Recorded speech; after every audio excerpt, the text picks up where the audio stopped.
আসসালামু আলাইকুম, welcome to my channel yummy food creation. আমি আজকে আপনাদের সাথে দারুণ মজার একটা চকলেট হুইপড ক্রিমের রেসিপি শেয়ার করব। অনেকেই দেখবেন যে হুইপড ক্রিম খেতে একেবারেই পছন্দ করে না। তাদেরকে যদি এইভাবে আপনি ক্রিমটা তৈরি করে দেন তা তো বুঝতেই পারবে না এটা কি হুইপড ক্রিম নাকি চকলেট মুস। চলুন দেখে নেওয়া যাক কীভাবে খুব সহজেই এই ক্রিমটা তৈরি করেছি।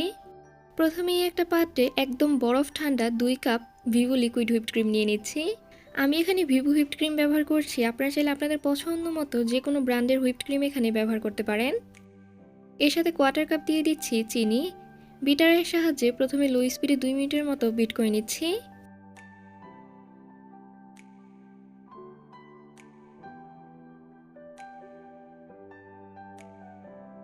ক্রিমটা কিন্তু মোটামুটি একটু স্টিফ করে নিতে হবে। যখন এরকম স্টিফ হয়ে আসবে তখন এর মধ্যে 1/4 চা চামচ দিয়ে দিচ্ছি চকলেট ইমালশন, আর 1 টেবিল চামচ দিয়ে দিচ্ছি কোকো পাউডার। ক্রিমের মধ্যে কোকো পাউডার ব্যবহার করলে চকলেট হুইপড ক্রিমের স্বাদ কিন্তু অনেক বেড়ে যায়, আর একই সাথে ক্রিমটা অনেক বেশি স্টিফ থাকে। কোকো পাউডারটা খুব ভালোভাবে মিশিয়ে নেওয়া হয়ে গেলে এখন এর মধ্যে 2 টেবিল চামচ দিয়ে দিচ্ছি কনডেন্স মিল্ক। এই কনডেন্স মিল্ক দেওয়ার ফলে এই ক্রিমটা খেতে অনেক বেশি ভালো লাগবে। যারা হুইপড ক্রিমকে ফেনা ফেনা বলে তাদেরকে একবার এইভাবে ক্রিমটা তৈরি করে দেখাবেন, তারা খেয়ে কখনো বুঝতেই পারবে না এটা আসলে হুইপড ক্রিম নাকি অন্য কোনো কিছু।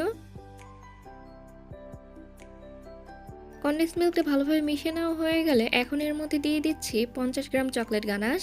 50 গ্রাম ডার্ক চকলেট এবং 2 টেবিল চামচ হুইপড ক্রিম দিয়ে আমি এই গানাশটা তৈরি করে নিয়েছি। আর গানাশ অবশ্যই রুম টেম্পারেচারে এনে এরপর ব্যবহার করতে হবে। এখন এর মধ্যে আরও 1 টেবিল চামচ দিয়ে দিচ্ছি কোকো পাউডার। মিডিয়াম স্পিডে এখন এই সব কিছু খুব ভালোভাবে একসাথে মিশিয়ে নিচ্ছি।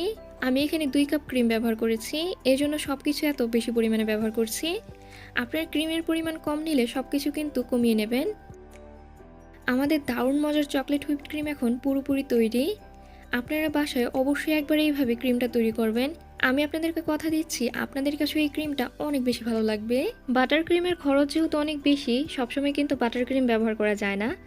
তো যারা বাটার ক্রিমের কেক ছাড়া খেতে পারে না তাদেরকে একবার এইভাবে হুইপড ক্রিমটা তৈরি করে দিতে পারেন।